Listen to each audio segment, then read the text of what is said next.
Good afternoon. My name is Jeffrey Sweet. I work at American Electric Power, and I'm going to talk today about third-party risk governance. Some of you may have been in the presentation I did a couple of years ago. I will tell you that this is not the same presentation. It has been matured greatly over the past couple of years, and I hope to help many people who are struggling with dealing with third-party vendors and fourth-party relationships, and help you find a way to make your environment more secure by having a good, secure relationship with your third-party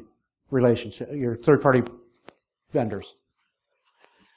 So let me see at hand, how many of you think that commercial off-the-shelf software provides a risk to your company? And how many of you assess that commercial off-the-shelf software by decompiling it and tearing into the code and looking at it? Yeah, it's kind of illegal. So how do you deal with that? And how about the commercially produced hardware products? You buy servers, you buy appliances, you buy all kinds of equipment, but how many of you actually assess those and look at them deeply and look at the software that's running on those to make sure they're not bringing risk to your organization? It's not easy. And then, of course, what about the security culture of the company you're dealing with? Do you know what they do, how they do it, to make sure that they're providing you a secure product? Do you know anything about them? Typically, we sign a contract with somebody, and we bring their product in, we install it, and we go to work. And that's as far as we go. But there's a great deal of security risk out there that we're not even looking at. And then what about the fourth-party relationships? What's a fourth-party relationship? Well, you've got a third-party vendor that has a third-party vendor that has a third-party vendor that has a third-party vendor. How deeply are you looking at those and making sure that those aren't bringing risk to your company? Where are they located? What are they doing? What kind of security practices do they have in place? So the first thing, when we're doing an assessment of a company, we want to look at the culture of security within that organization. And what do I mean by that? Security is not a point-in-time, point-and-click, get-it-done type thing. It's something that has to be inbred into the organization. It has to be a part of their day-to-day lives. Because if it's not, they're not going to practice it consistently. And they're not going to provide the type of product that you need. So you've got to look at the culture of security. And I just put a couple definitions up here. Culture is the quality in a person or society that arises from a concern for what is regarded as excellent in the arts, literature, and so on and so forth. So it's not just a single act. It's a way of life. And the culture of security drives the practices of an organization. It's deeper than antivirus and IDS, IPS. We all talk about those tools all the time. We talk about the tools not being good enough anymore, right? Well, what about the organizations that you're doing business with? Are they doing the right things? Do they have something more than just tools? Product and services risk. Every product or service that you bring into your company introduces risk to your company to some degree. Some of them more than others. Network interfaces. You put an appliance in. Do you know what ports and services they're running? What network interfaces they have? How they communicate outside your environment? Are they using secure coding practices when they're developing the code that runs all the products that you're putting in your environment?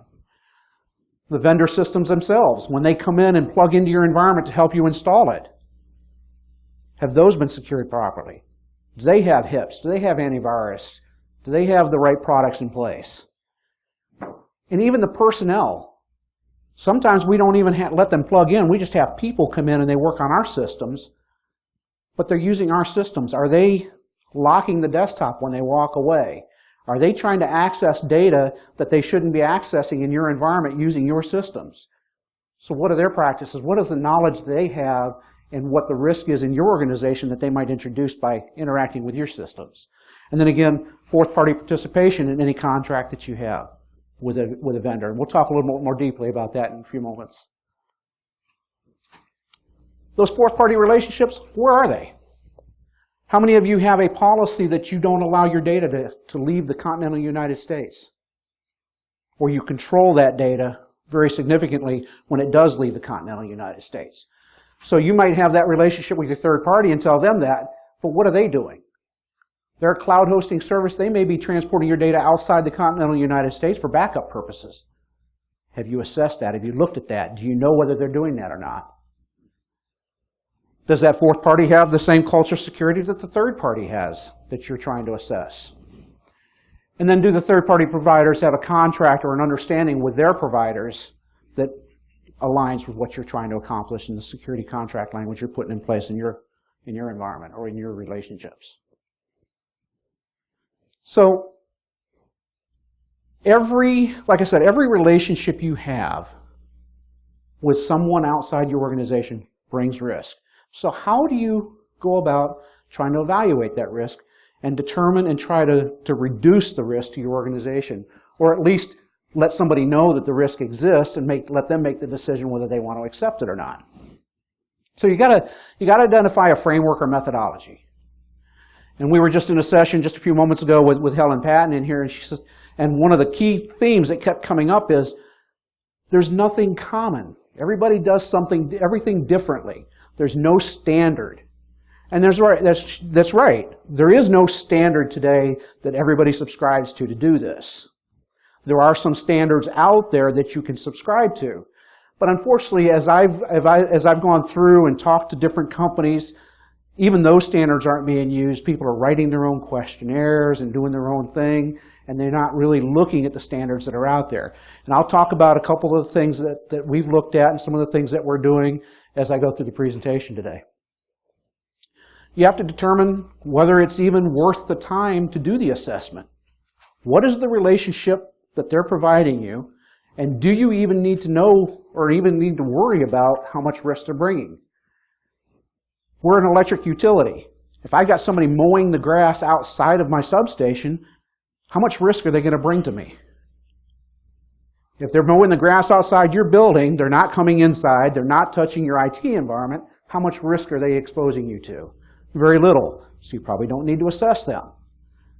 But I got somebody that comes into my substation and starts doing work inside. Now the risk rises. Just like if you have somebody walk into your building and do business inside your facilities, your risk rises. You have to determine whether that risk level is sufficient to actually even have to do an assessment. And then you have to rank that risk and determine what an acceptable level of risk for your organization is. And that can also tell you the frequency and the depth at which you're going to assess these vendors.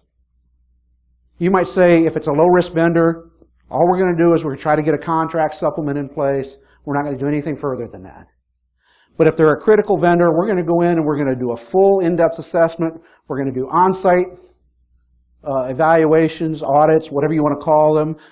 We're going to make them sign a contract supplement. We're going to restrict how they access our environment, what they do, stuff of that nature. So you have to determine how deep, how frequently you want to do these things. And then you want to put the contract agreements in place. And there was a comment by I guess it was a provider, a vendor, in here in the previous session. So, well, we've had contracts where they've tried to make us subscribe to their security policies. That's not the kind of contract supplement you want, and I'll talk about that a little bit more as well. So there's a lot of different frameworks. Of course, you've got NIST SP 800-161, which is supply chain management. It's designed for the federal government. It will not fit everybody's needs, but you can adapt it. There's the National Strategy for Global Supply Chain Security. There's the Cloud Security Alliance. There's Shared Assessment Standard Information Gathering and Agreed Upon Procedures. There's a bunch of different ones that you can use. You can use a combination of those. If all you have is cloud relationships, maybe the Cloud Security Alliance is all you need. But if you're doing hardware and software, you might want to look at the shared assessments or the NIST 800-161. So I talked about the determination questionnaire. Not all relationships require intense scrutiny. You must determine which do and which don't. It's a short questionnaire. Typically 5 to 10 questions is all you need to determine the level of scrutiny. So like I said, high level of risk, or you might have something like groundskeepers, cleaning teams, different things. You have to look at them differently and figure out what the risk level is. Some of the questions that we use, or that I use to determine, is does the vendor store, process, transmit, or access systems or data? Does the vendor have logical or physical access to your facilities? Can the vendor directly or indirectly impact your business availability? Now let me stop on that one for just a second.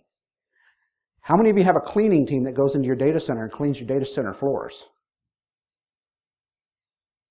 And how many of you had them hit that little red button right outside the door as they were heading out, thinking that was the door release and it was actually the emergency power shutoff? Probably most of your data centers now have been adapted because that's happened way too many times and we've moved those little red buttons. But it used to be that the cleaning crew would hit that little red button on their way out the door thinking they were releasing the security lock on the door and it was actually the emergency power shutoff for the data center.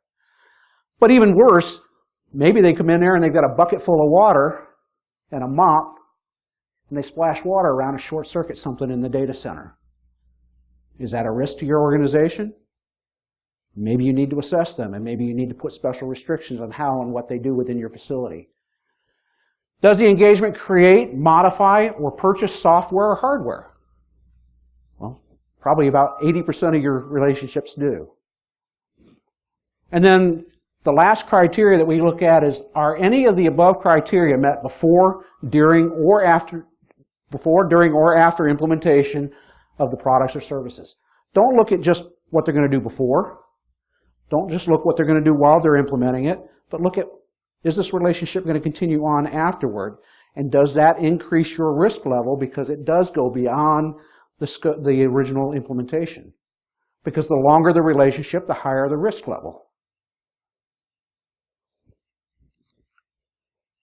And then we have the risk rank questionnaire, and I'm not going to read all these slides to you because there's 25 different questions that we go through for the risk rank questionnaire. But some of the key things that you want to look at when you go through a risk rank questionnaire, and you can all have these slides, they're going to be public and posted, so you can have these slides. But some of the things that you want to look in your risk rank questionnaire is what is the sensitivity of the information that they're going to have access to. And don't just look at what's on that specific system that they're working on, but look at where that system might allow them to reach within your organization or within your data center that they could potentially access from that system.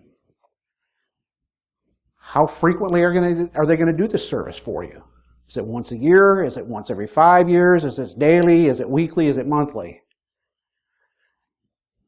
Are they going to be sharing data with anybody? Are they going to be taking data off your site into a cloud service like AWS or Google or Oracle or one of the other cloud providers?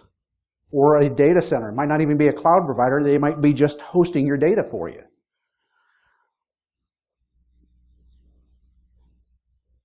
Does the engagement include offshore services? Some companies, it doesn't matter whether your data goes offshore. But how many of you have ever heard of the Export Administration Regulation? It's a federal regulation that says that there is certain data that cannot be transported to certain countries outside the United States. And it's pretty broad, and probably many companies are violating it on a day-to-day basis because most companies are not even aware that the regulation exists. And I don't want to see any hands, but how many of you use a cryptographic communications device? Secure communications, SSH or a secure phone, and send those outside the continental United States. Do you realize that is restricted under the Export Administration Regulation? And that while you can transport it outside the United States, it has to be licensed by the federal government. There's actually a fee and a process you have to go through to export that outside the country. How many of you travel outside the continental United States and take an encrypted laptop with you? In some countries, that's illegal and can cause your laptop to be seized. And the process to get it back in some countries is not worth the effort, so many times it just ends up being abandoned in that country. And God knows what they're doing to it after they've got a hold of it. Because we know that there is no encryption that is unbreakable. None. It takes time, but it's all breakable.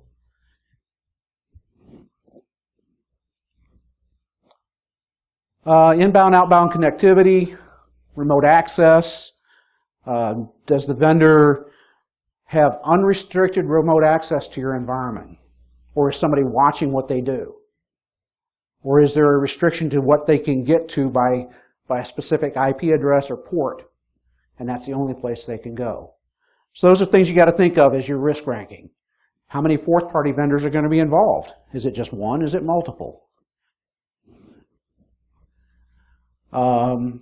Disaster recovery. Most of us have a disaster recovery program within our organizations, but how many of us look at the disaster recovery programs of our third-party providers to ensure that they are going to meet our needs when they go down, especially in a cloud relationship?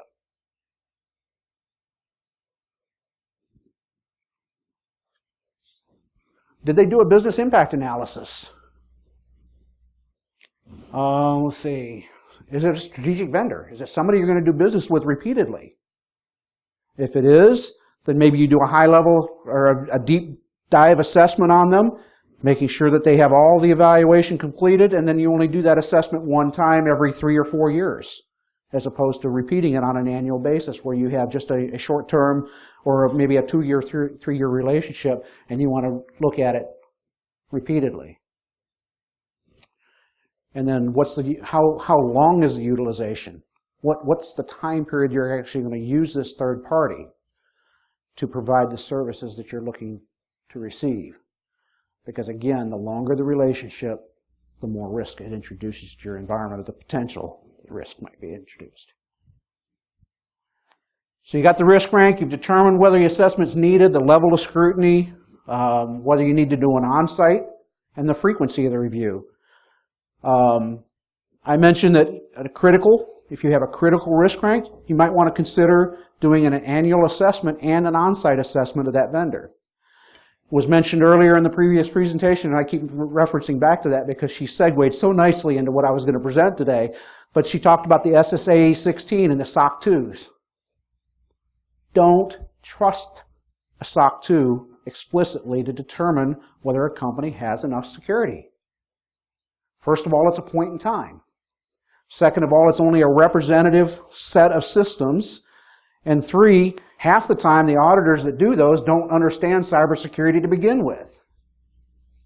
There are some that are very good, but the vast majority of them don't fully understand cybersecurity, especially in your environment, because this may be the very first time they've ever touched your environment. So they don't understand how you practice. And so they're going to collect evidence. And, oh, by the way, every individual interprets the evidence differently as well. How many of you had 2 audits by 2 different auditors and come back with different results? Probably almost every one of you could raise your hand and say that, right? How many of you have federal requirements such as NERC-CIP or HIPAA or PCI and had a PCI? Probably quite a few retail people out here had 2 PCI assessments come back. Same environment, same exact set of systems, but the interpretation was different on whether you met compliance or not. So don't just depend on an SSAE 16 or an ISO certification. ISO 2700 certification is great. Glad they got it. But that doesn't mean that they're consistently practicing that way throughout the time period between the evaluation periods. They can show all kinds of evidence they're doing it at a point in time, but it doesn't mean they're continuously doing it. And even when you do your audit, doesn't necessarily mean they're going to keep practicing it every day, but at least you got a good sense whether they are or not. Because when you go in, when you're talking to the people, ask questions. Find out how easily they agree to certain things. Because sometimes easily agreeing to something means that they're not doing it. They're just agreeing to get you out the door. And then your risk assessments, once you've got your risk rank, then you go into the in-depth risk assessments, and I'll talk about some of the assessments that we use in a few moments, but use the framework you choose, create a scoring model, maintain it, maintain a record of the results. Don't dispose of the results as soon as you get done doing the assessment. maintain them, so that when you do the assessment the next year, you can compare them to the previous year's assessment or the previous 2-year assessment, whatever it is, compare them and see if they're doing better or worse.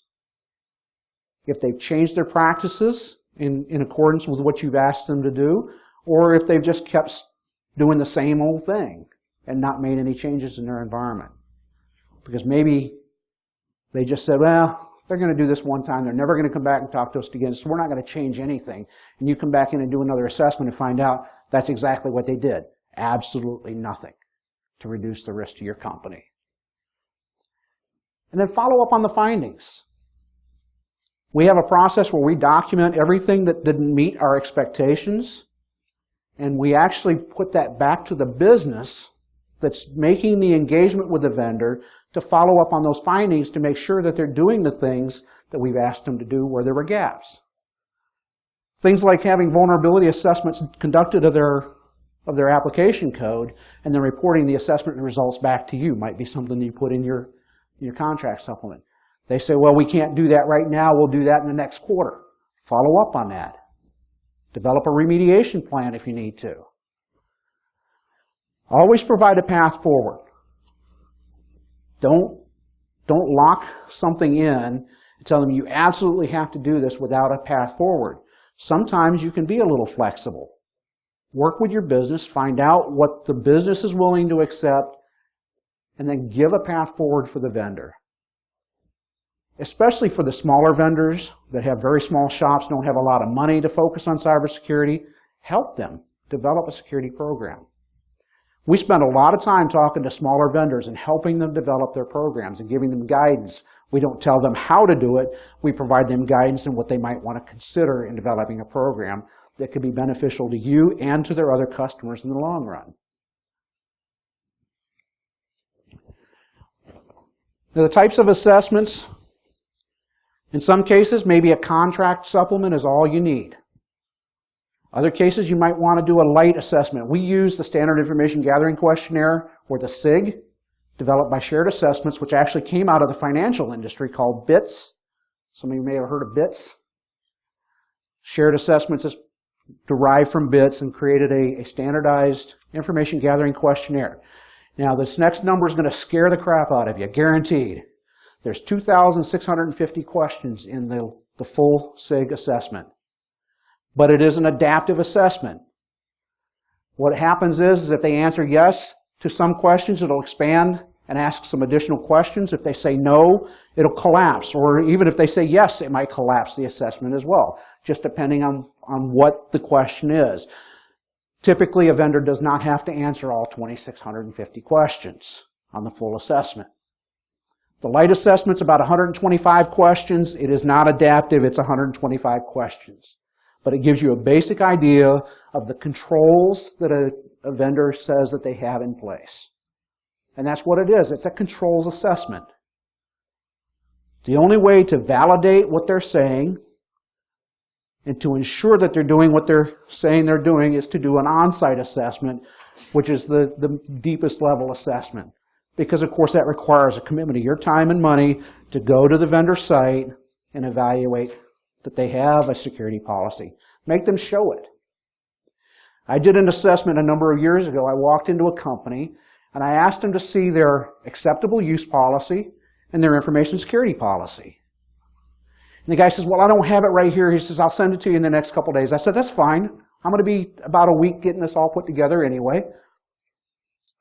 And next day, I get an information security policy and an acceptable use policy. And I, being the investigator that I am, I looked at the properties of the documents, and both of them were created the day prior to me receiving them. I said, well, let me check this. So I took an extract out of the document. I popped it into a plagiarism website, and I'll be darned, it was the exact copy. The policy was an exact copy of a major university on the East Coast. In fact, in some places, they didn't even change the name of the organization in the policy before they sent it to me. And the acceptable use policy was a direct copy from Wikipedia. I said, yeah, that's not going to work. While getting someone else's policy to help guide you in creating a policy is great, copying someone else's policy and putting it in as your own just doesn't work. Because that university is not same as this trucking company. It's just not the same. So when you do an on-site assessment, do validate the information they're giving you, the evidence they're presenting. Make sure that they didn't just copy and paste something from the internet. So typically, we use the SIG-Lite. What we do is when we send out an RFP to a vendor, we typically send the SIG-Lite questionnaire out to get a general assessment of their security controls when we're asking for vendors to submit bids back for a product. And then once we get that, we evaluate the risk of the product and everything, and then we determine whether we need to do a further assessment or not. We also always, in every RFP, send a copy of our security contract supplement. Our security contract supplement is 18 pages of negotiable document. It does not state that you will use our policy. It does not state that you will use this particular IPS or this particular IDS or this particular firewall. It gives guidance and it says you must have a policy. You must evaluate your products and assess them for vulnerability. You must use secure coding practices such as OWASP or SANS or whatever the case might be. We give recommendations, we give guidance, but we don't prescribe exactly what they do in the vast majority of the document. There are some restrictions that we put very prescriptive language in, such as our information cannot leave the continental United States. Or you must have a strong password policy that includes a minimum of this many characters, this level of complexity for your remote administrative access. You must have a multi-factor authentication methodology. But even that, we don't prescribe what multi-factor authentication methodology. We just say you must have a multi-factor authentication methodology. And then we use, for our on-site assessments, we use what's called the Standard Information Gathering or Shared Assessments Agreed Upon Procedures. It's actually a checklist of items that you should look for when you do an on-site assessment. It's very, very good program. Yes, it does cost some money. It's not expensive. I'll say that it's probably going to be less than $10,000 to get the questionnaires and the agreed upon procedures. And they come out annually. They update them. We derive our security contract supplement from the agreed upon procedures checklist, and we just put language in there in accordance with what's in the agreed upon procedures. And then there are some areas, for example, the right to audit, because we do put a right to audit clause in our security supplement. We do have some special, because we're a power utility, we have NERC-CIP requirements that says that we have to have a certain level of background investigation if people have access to certain assets within our environment. So we put that language in there very specifically, above and beyond what's out of the agreed upon procedures. So it's adaptive. You can change it to your environment, to your particular needs. There is no framework anywhere on the face of this earth that's going to be 100% good for your environment. You're going to have to make adaptations. You may have to take multiple frameworks and add them together to make them work for you. Every industry is different. Every industry is different. I couldn't use my supplement for somebody in the education industry because it wouldn't be the same requirements.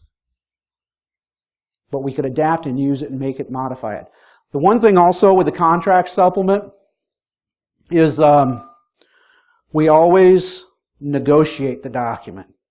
We give the vendor the opportunity to mark it up and make recommendations because, while we might have certain language in there that might give some guidance in a certain area, they may have better practices than what we're recommending, and we will allow them to be accountable for maintaining those practices. So the areas that we have in the SIG-Lite, the SIG-Full, and also the same categories for our supplement are risk management, security policy, organizational security, asset management, human resource security, physical and environmental security, communications and operations management, access control, information systems acquisition, development, and maintenance. Very important. How do they maintain their systems within their environment? Do they have an asset inventory?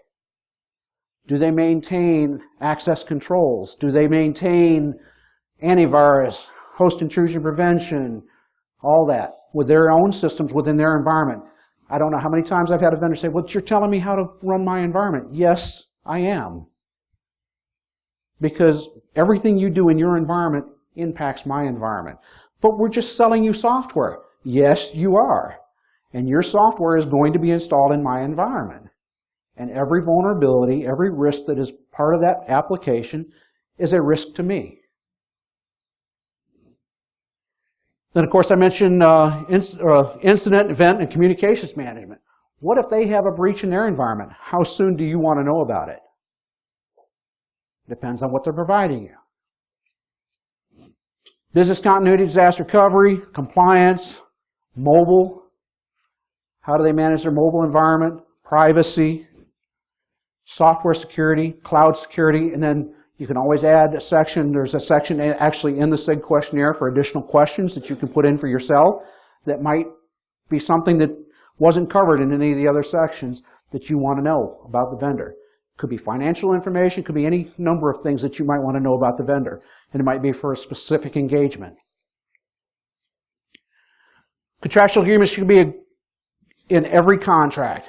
To some degree, there should be some security language in every contract you sign, even if it's a non-disclosure agreement and a privacy agreement, or a data use agreement, or a data destruction agreement.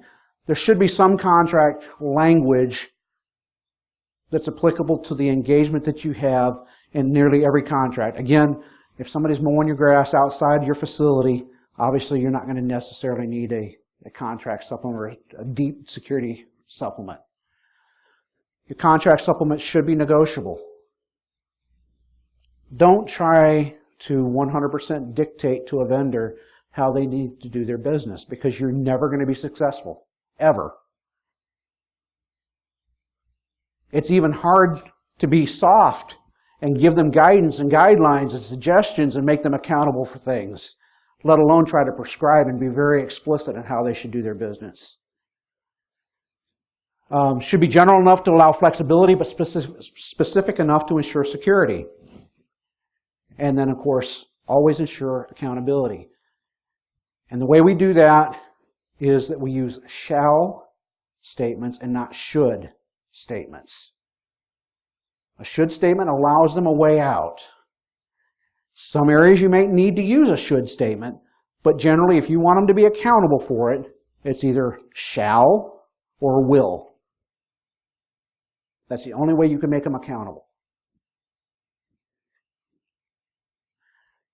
And I'm not ready for the questions yet, but the other thing that we have, as we have developed our program, when we put a contract supplement in, we use it as a supplement to the contract. We also wrote it at a point in time where it could be a standalone document so that it requires signatures from both parties. What we're doing today is, because we're adding it as a supplement to the master agreements within our organization, there's an approval section, and it's for cybersecurity to approve it. And basically what happens is it comes to my desk after my people have looked at it and said, yep, we're good with this, and I'll sign it and then send it back up to procurement to be added to the general contract.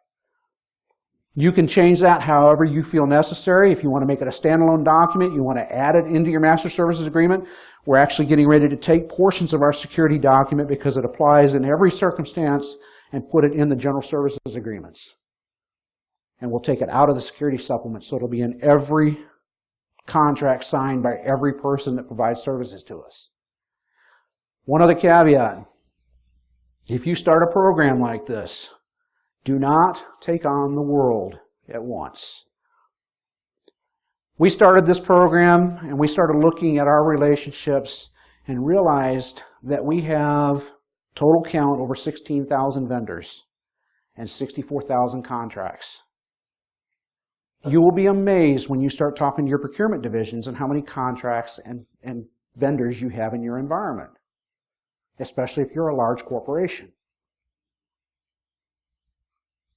So what we have done initially is we look at the new contracts and the renewals that we're in the process of performing, as well as starting to risk rank all the rest of the contracts to determine what our risk level is, and then we'll go back to the criticals and start working our way down and going back on the others. So don't try to boil the ocean, because it won't work. Unless you bring the sun to the earth, you're never going to boil the ocean, and then there's bigger consequences of that. All right, so I want to open it up for questions. I think I've got about 10 minutes, a little under 10 minutes. So any questions? Yes, sir. For your risk rank questionnaire, are the business people filling that out, or who's filling out that questionnaire? So the determination questionnaire is done by our business, and the risk rank is done by our business, and then we do the risk assessment. So the business actually helps us with the determination questionnaire and the risk rank. So, I guess that's my question. So then how do you ensure that they understand what those questions are? Because I look at some of those questions and I see them going, I don't know what that is. So good question. What we do is we always let the business know that they can contact our team. We have a team that's specifically set up for third-party risk governance. They can contact any member of the team to ask any questions we have. Additionally, we've also trained our procurement division, and I did fail to mention that. We have a very tight relationship with our procurement division, and we've trained them and help them understand what those questions mean and how they should be answered. And so they can help give guidance as well, so it doesn't fall 100% back on us every time. But many times, after one or two times of doing it, they understand and they're able to answer them without our help. Yes, sir.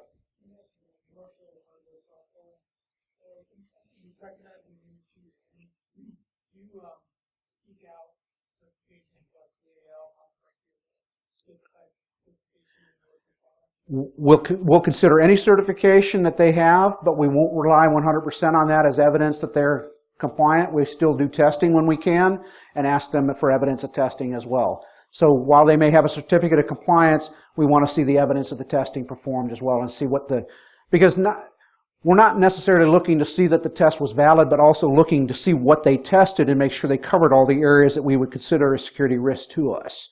Especially for example, in operational technology, very new space. A lot of assessment hasn't been done on operational technology because it wasn't networked in the past. It was always serialized and internalized, and it really didn't communicate across the network. So the risk was very low.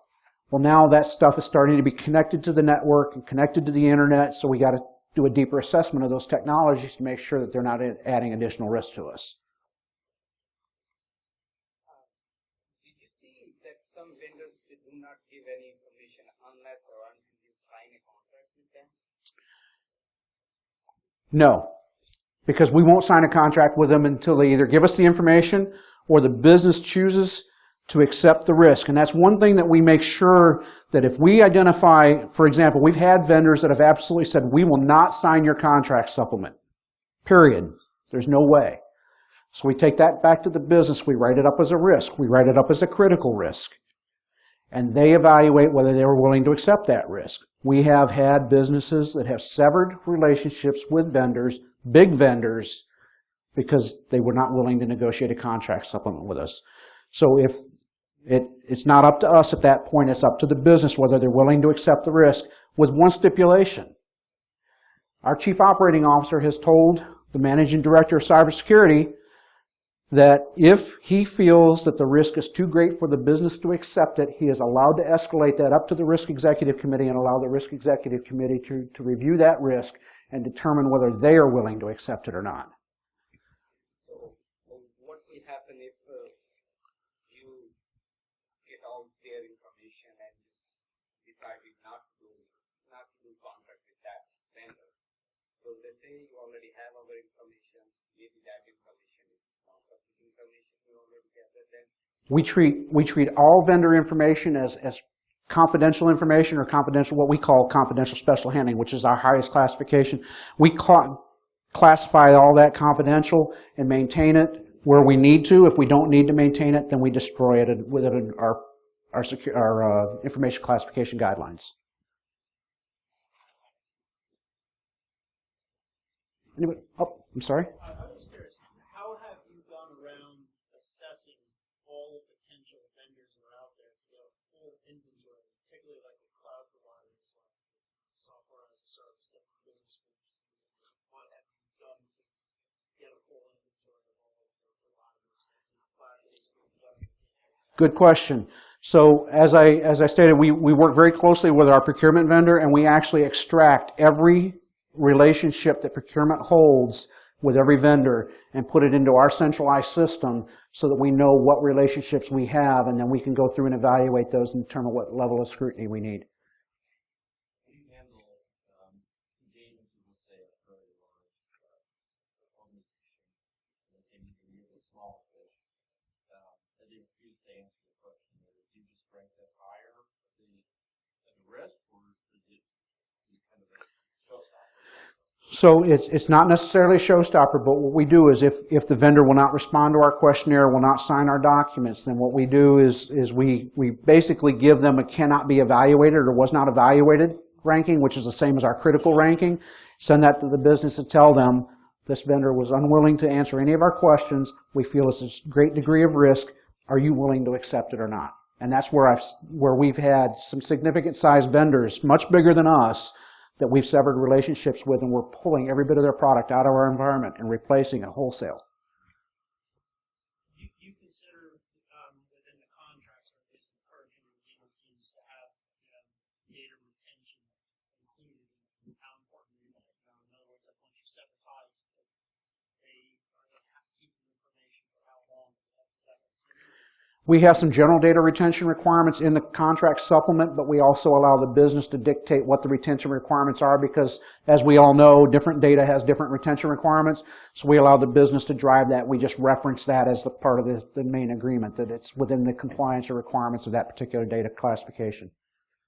That brings up another point. So I know that different parts of the business may have different regulatory requirements relative to their use of vendors. So how does procurement work with legal specific for that group, or is it procurement by itself? So for the general contract, procurement works with the business and the specific requirements for that business. We just drive the cybersecurity requirements, and if there is a specific requirement for the business that is not in our supplement, we can have that added either to the general contract or the supplement as necessary. We've not run into that too much because we tried to cover just about anything that we could possibly think of. I mean, obviously, we're not going to cover everything, but we've tried to make it broad enough to where we can cover just about everything we need to.